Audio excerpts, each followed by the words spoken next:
You wake up. The alarm hasn't even rung yet, but your mind is already loud. A dozen unfinished tasks. A conversation from yesterday that still stings. The quiet fear that you're falling behind, that you're not enough, that something is coming for you that you won't be ready for. You haven't opened your eyes, and the war has already begun. This is not weakness. This is the human condition.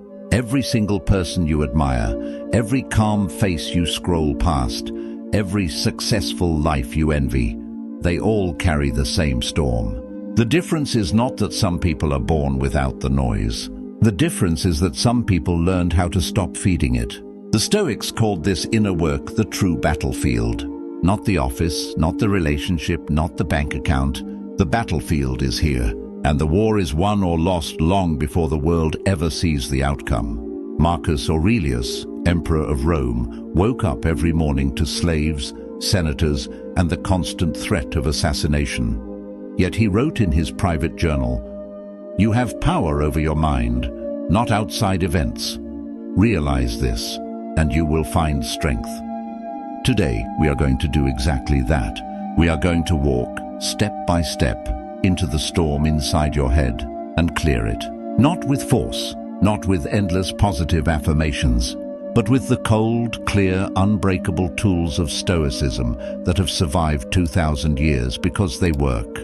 If you stay until the end, you will leave with a mind that is quieter, sharper, and finally yours again. Let's begin. 1. The first truth: you are not your thoughts. Most people live as if every thought that appears in their head is a royal decree. "I'm a failure," appears, they bow. "They don't respect me," appears, they shrink. "I'll never be happy," appears, they believe it like weather. But thoughts are not commands. They are suggestions, often very old suggestions, written by a scared child, a wounded teenager, or a society that profits from your insecurity. Epictetus, born a slave, crippled, exiled, said, "Men are disturbed not by things, but by the views they take of them." Your mind is a cave and thoughts are echoes.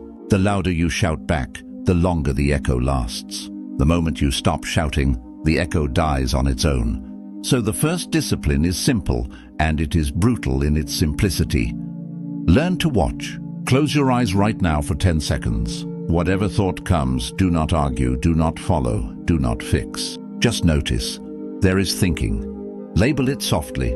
Planning, worrying, remembering. Then return to the feeling of your breath. That tiny gap you just created, that is the space where freedom is born. That is the space the Stoics called prohairesis, the faculty of choice. Everything else can be taken from you. This space cannot. Practice this for 1 minute every morning before you touch your phone. In 30 days, you will not recognize the quiet that begins to live inside your skull. 2. The second truth. Some thoughts are not visitors, they are squatters. Not all thoughts drift by politely. Some have moved in. They sleep on your couch, eat your food, and pay no rent. They are the thoughts you never said out loud. The resentment you swallowed. The grief you got over. The shame you decided no one must ever know. These are not thoughts. These are undigested emotions wearing the mask of thoughts. And they will never leave until you open the door and look them in the eye. Seneca wrote, "We suffer more often in imagination than in reality. The imagination grows fat on silence." The moment you name something clearly, it loses half its power. Tonight, before sleep, take a blank page and finish these sentences without censorship.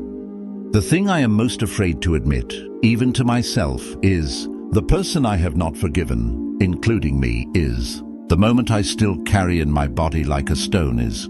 Write until the pen stops on its own. Do not fix the grammar. Do not make it pretty. Let it be ugly, let it be messy, let it be true. When you finish, read it once, slowly. Then close the notebook. That is all. You did not solve anything. You simply dragged the monster into the light.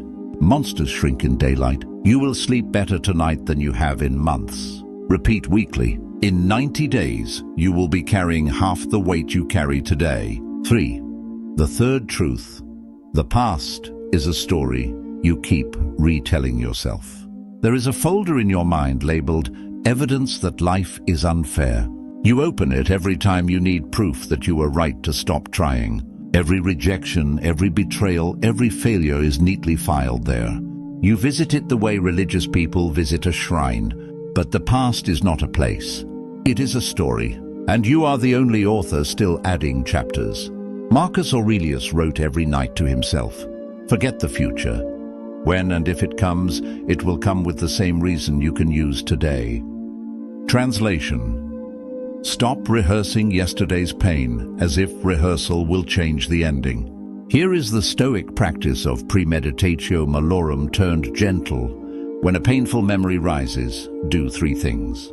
Name the feeling in your body: tight chest, hot face, sinking stomach. Say out loud, "This is an old story.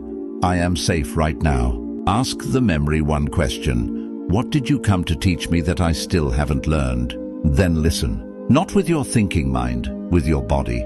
The answer is usually one word: boundaries, courage, self-respect, forgiveness. Thank the memory. Close the folder. Return to now. Do this enough times and the past stops being a prison. It becomes a library you visit only when you choose. 4. The fourth truth: the inner critic is a badly trained guard dog. There is a voice that follows you from room to room. You call that effort? Everyone else has it figured out. You're going to look stupid. That voice thinks it is protecting you. It learned its tactics from parents who criticized, teachers who compared, a culture that worships perfection. It barks at everything because it was taught that safety lies in never making a mistake. But perfection is the lowest standard there is because it does not exist. Excellence is the highest standard because it is alive, moving, human. Seneca said, "It is not that we have a short time to live, but that we waste a lot of it." The critic wastes your life one doubt at a time. Here is how you retrain the guard dog. Every time it barks, answer with evidence of the opposite. Not fluffy affirmations, cold hard facts. Keep a victory log. Every night, write 3 things you did that the old you would have been proud of. They can be tiny. I got out of bed when I didn't want to. I finished the email instead of doom scrolling. I was kind when I felt like snapping. After 30 days, you will have 90 pieces of proof that the critic is a liar. Read them when the barking starts. The dog learns new commands only when it sees you no longer believe the old ones. 5. The fifth truth. Stillness is not a luxury. It is oxygen for the soul. You can be in the quietest forest on earth and still hear Times Square in your head. Stillness is not the absence of sound. It is the presence of attention. The Stoics practiced view from above. Imagine floating above your life, above your city, above the planet, above time itself. All the things that feel urgent shrink to specks. You remember this moment is small, you are vast. Do it now. Inhale for 4 counts, hold for 4, exhale for 6. On the exhale, picture your thoughts as leaves floating down a river. Do not grab them. Watch them pass. 10 breaths. That is all. If your mind screams, let it scream. The scream is just another leaf. Do this every morning and every night. In 2 weeks, your baseline heart rate will drop. In 4 weeks, people will ask why you seem calmer. In 8 weeks, you will laugh at problems that used to ruin your month. 6. The sixth truth. Attention is the only currency that matters. Whatever you water grows. Water resentment, it becomes identity. Water gratitude, it becomes character. You do not need more discipline. You need better aim. Every day ask yourself 2 questions. Marcus Aurelius asked, "What am I giving my attention to right now? Is this worthy of my finite life?" If the answer is no, gently redirect. Close the tab. Mute the chat. Put the phone in another room. Turn toward what aligns. A book that elevates. A conversation that deepens. A task that matters. Attention compounds like money. 5 deliberate minutes a day become hours a week, days a month, years over a lifetime. A decade from now, you will either be the sum of your distractions or the architect of your peace. The choice is made in the next 5 minutes. Closing. You do not need to become a Stoic sage overnight. You only need to win the next moment. Then the next. Clearing your mind is not a one-time event. It is a quiet, daily rebellion against everything that taught you to live small, anxious, and reactive. Carry these 6 truths with you. You are the watcher, not the thought. Name the monsters, or they name you. The past is a story. Stop adding chapters. Retrain the critic with evidence, not argument. Stillness is oxygen. Breathe it deliberately. Attention is your only real possession. Spend it like a king. Start tonight. 1 journal page. 1 minute of watching your breath. 1 gentle redirection of attention. That is enough.